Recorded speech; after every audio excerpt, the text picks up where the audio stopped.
Two bank officials tell the impeachment court they found Vice President Sara Duterte's office's encashment of large funds unusual. Senator Judge Pia Cayetano posts a spliced video of House Prosecutor Diokno that Diokno says was taken out of context. The DOJ approves the filing of multiple criminal cases against lawyer Levi Baligod and the so-called Maleta Boys. Senator Ping Lacson submits evidence to the Ombudsman of alleged irregularities in flood control projects linked to Senate Minority Leader Pia Cayetano. And Filipina tennis star Alex Eala upsets Olympic champion Zheng in the Washington Open.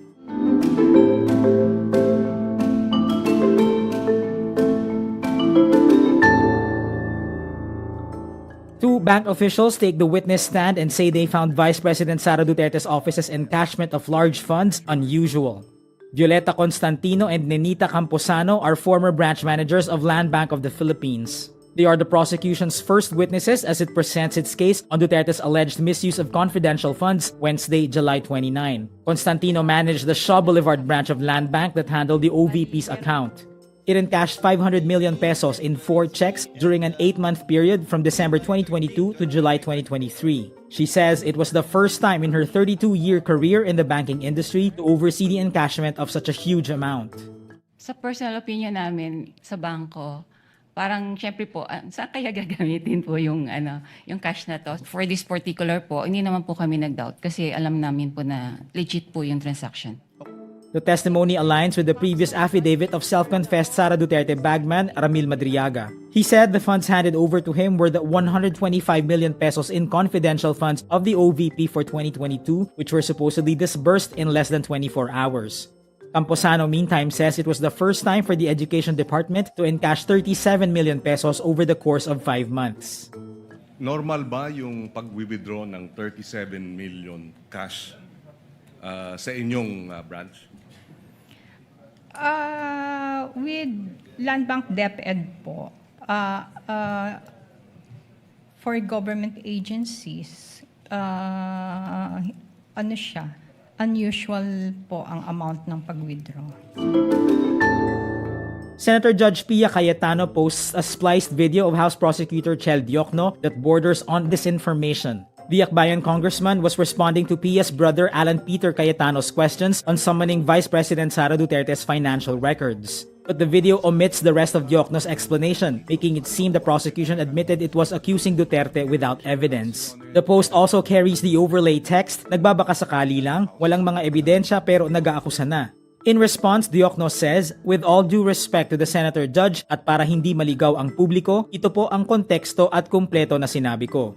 Diokno repeats what he told the impeachment court last July 20. He clarified then that the prosecution relied on Anti-Money Laundering Council records that allegedly showed billions of pesos passing through the accounts of Duterte and her husband. Yun po ang ibig sabihin ng fishing expedition. When the party requesting information does not know what might be produced, dito po malaki ang pagkaiba ng sitwasyon. Maalala po ninyo, during the hearings before the Committee on Justice, the Executive Director of the Anti-Money Laundering Council testified and produced documents showing that from 2007 up to the present, 6.7 billion pesos ang dumaan po sa account ni Vice President Sara Duterte. Meantime, House Prosecution spokesperson J. Tolosa says the post is concerning and alarming.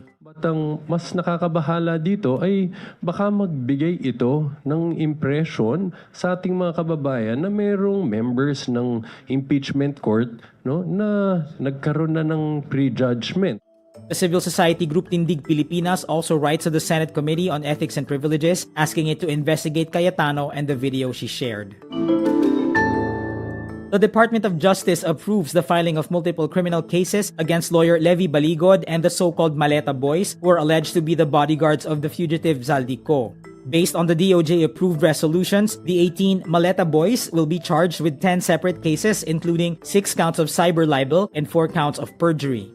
Baligod, who handles the bodyguards, is indicted for 4 counts of cyber libel. DOJ spokesperson Rafael Martinez says 3 of Baligod's charges are joint with the Maleta Boys and 1 in an individual capacity.